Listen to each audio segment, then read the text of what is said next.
This is Welsh ASMR 82. Hey, how you doing? So, we do a lot of flag videos on this channel, and I own a lot of flags. In this video, I wanted to talk about what the meaning behind the flags was, why they chose the design and the colours. I'm sure you'll find it really interesting as well, or alternatively so boring that you'll fall asleep, which is kind of the point of ASMR, isn't it? So let's make a start. If you enjoy the video, then you know what to do. Click like, drop me a comment. If you're new, hi, subscribe, and yeah, enjoy the video. I hope you do anyway. Okay, we'll start with France. We know that Paris is the capital of France, and I think it's called le tricolore, the flag, the three colours, tricolore. Although lots of other places use that expression, pretty sure Italy do as well, tricolore. So it's blue, white and red. And the meaning of these is the white represented the king, apparently. Although, you know, as a republic that beheaded its own king, I find that strange. The blue and the red represents the city of Paris, apparently. So you've got the blue and red of Paris and the white of the king, and that apparently is the meaning of the French flag. How interesting. Okay, so I just paused the video to look at a different website for further information, and although a different website did confirm that there is another one with way more information, so it says the French flag often associated with liberty, equality and fraternity. Obviously, that being the catchphrase of the French language, liberté, égalité et fraternité. So it says, this website says, the French flag known as le drapeau tricolore, the three-coloured flag, is one of the three official symbols of France.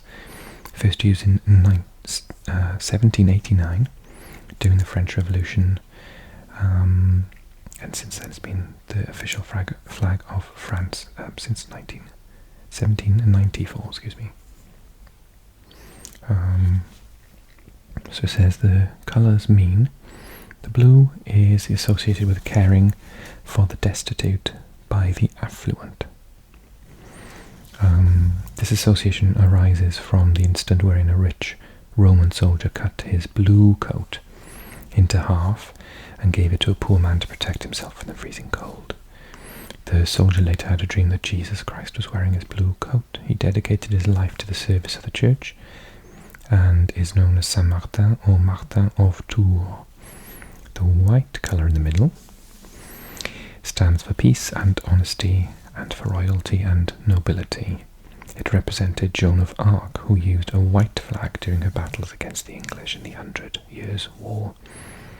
The white colour was later adopted by the Bourbon dynasty and became the symbol of the royal family, and the red colour is associated with Saint Denis, the patron saint of France, who was beheaded by the pagan priests for his preachings. The oriflamme banner that was used as a battle standard for the French royalty had a red background. The red colour is symbolic of the legend that the banner was dipped in Saint Denis' blood, hence red stands for valour and strength. Very cool. Okay. So the German one, as the first website says, it represents the colours of the German soldiers during the Napoleonic Wars. So those are the wars against Napoleon of the French Empire. Let's see what further information I can find. Okay, so they don't it seems that I cannot find any info that suggests what the actual black, the red and the gold mean. Although I've just found on Wikipedia that it says that after the fall of the Berlin Wall in November 1989, I was 7, many East Germans cut the coat of arms out of their flags, as Hungarians had done in 1956 and Romanians would soon do during the fall of Ceausescu. The widespread act of removing the coat of arms from the East German flag implied the plain black, red, gold tricolour as a symbol for united and democratic Germany. So it just keeps being referred to as democratic, anti-Nazi, very sort of liberal colours that weren't liked by the far right. They also referred to it as black, red and mustard to sort of show insult to the fact that they were using those colours.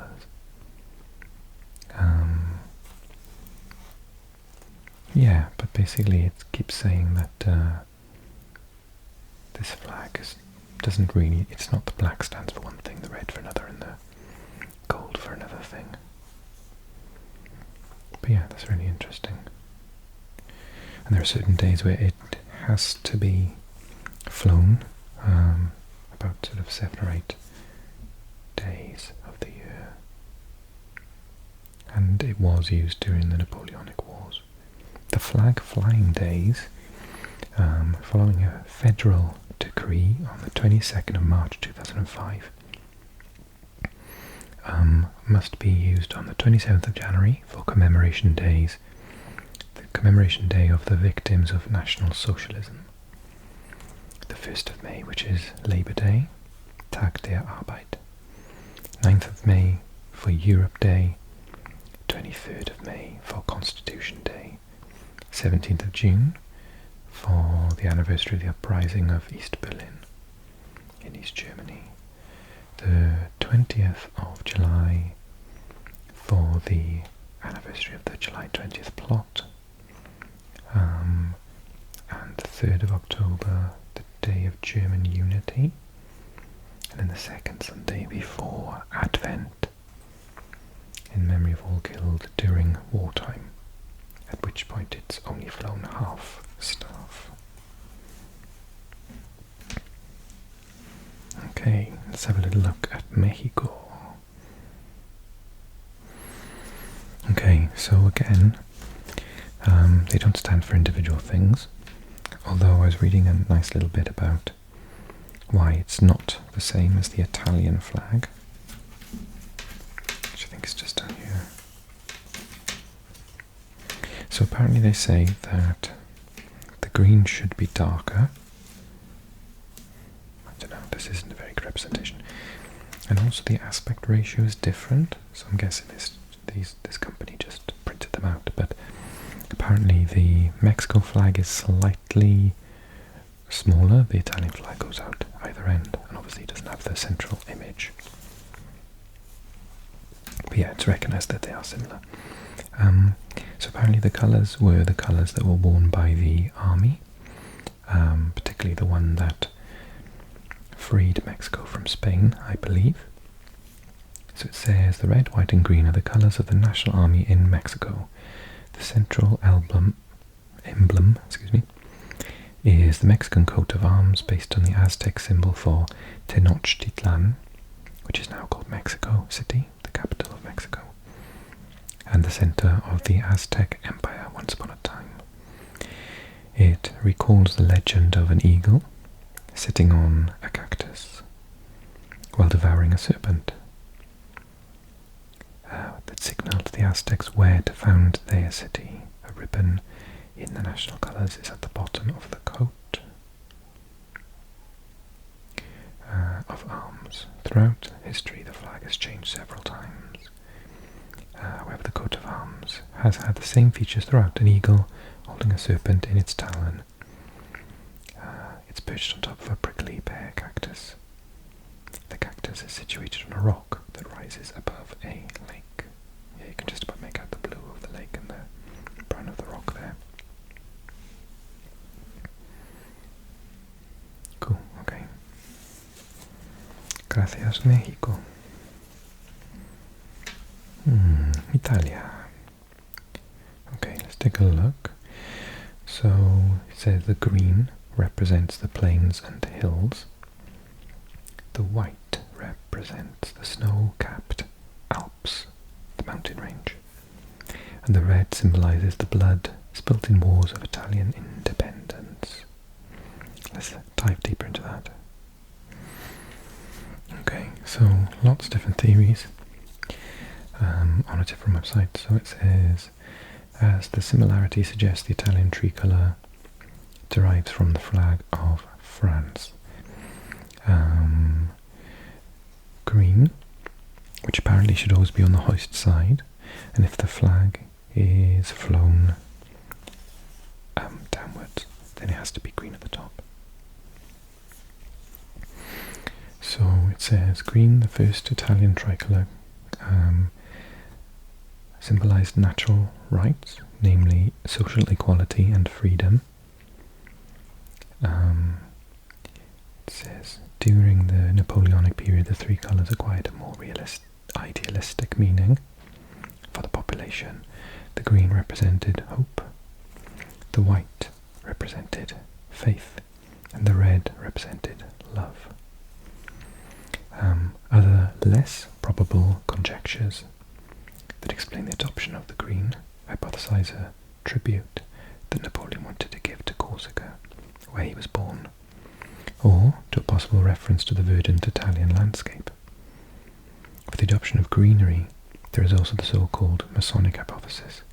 Even for Freemasonry, green was the colour of nature, a symbol of human rights, which are naturally inherent in the human being, as much as of the florid Italian landscape. This interpretation, however, is opposed by those who maintain that Freemasonry, as a secret society, did not have such an influence at the time that inspired the Italian national colours.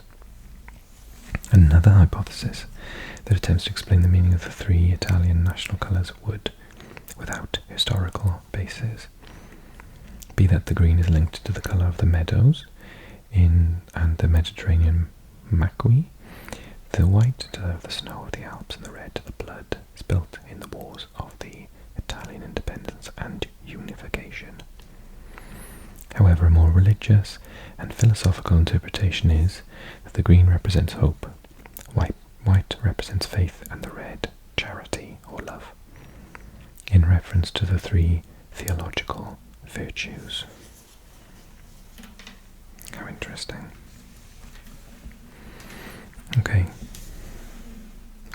so this flag is the flag of Great Britain and Northern Ireland, or the UK. So we can see that the white here represents, with the red cross, represents England. Then the blue with the white cross, that represents Scotland. And then the flag at the time for Northern Ireland was the red across a white background. As a Welshman, you can see that it doesn't represent Wales at all, because at the time Wales wasn't considered to be an independent nation, or a nation at all, which, as I've said previously on this channel, boils my blood, but there we go.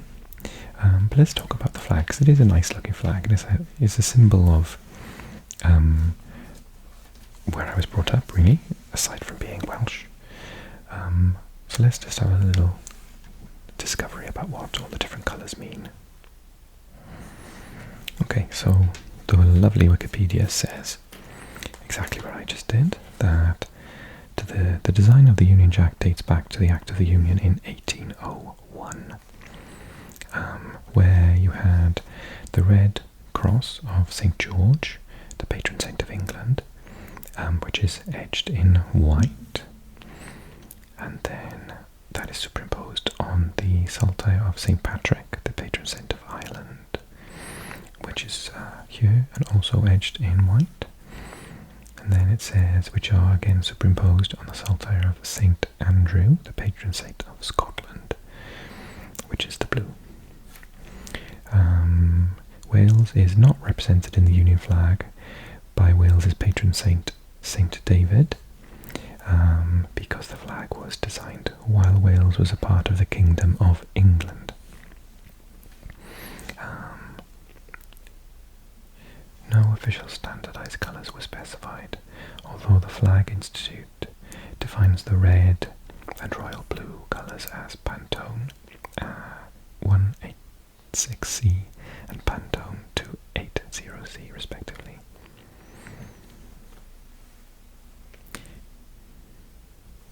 Oh, this is interesting.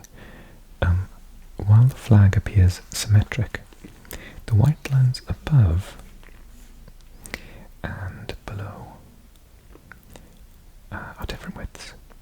On the side closer to the flagpole, or on the left when depicted on paper, the white lines above the diagonals are wider, here and here.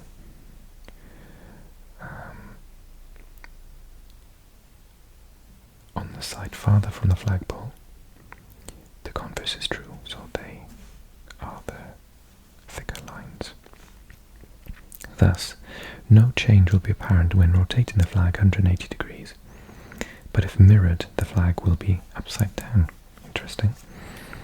Placing the flag upside down is considered lèse-majesté and is offensive to some. I think that's really offensive in the US, isn't it? However, it can be flown upside down as a distress signal. While this is rare, it was used by groups under siege during the Boer War, that's in South Africa, and during campaigns in India in the late 18th century. Because of the relative positions of the saltires of St. Patrick and St. Andrew, the UK flag is not symmetrical. The red saltire of St. Patrick, this one,